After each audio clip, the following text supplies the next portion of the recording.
वही काम किया है वो लोग, शुरू से वही काम किया है लोग भाई कॉपी साहब, करके आगे बढ़ा है। कॉपी करके किया। जो लोग कहते हैं भोजपुरी में गाना कॉपी नहीं होता है और एक दूसरे पे आरोप लगाते हैं, उसे ये वीडियो जरूर आप लोग देखें, क्योंकि जिस तरीके से गोलू गोल्ड ने जिस तरीके से आरोप लगाया है, और ये आप लोग जाके उनकी पुराना वीडियो चेक करें।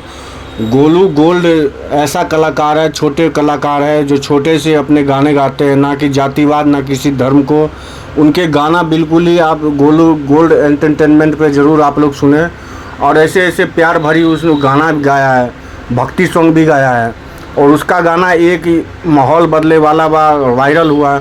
वायरल होते ही जो भी बड़े बड़े कलाकार हैं वो गाना को कॉपी करके और अपने चैनल पे अपलोड कर रहे हैं, क्योंकि अगर ये अपने चैनल पे अपलोड करेंगे तो कहीं ना कहीं गोलू गोल्ड का जो है सो व्यू डाउन होगा और उसका व्यू हाई में जाएगा।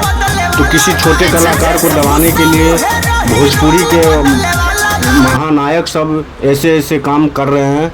ऐसे काम बिल्कुल ही नहीं करना चाहिए, क्योंकि अगर छोटे कलाकार आगे बढ़ेंगे तभी जो है सो भोजपुरी आगे बढ़ेंगे। हर किसी को भोजपुरी में मौका मिलना चाहिए।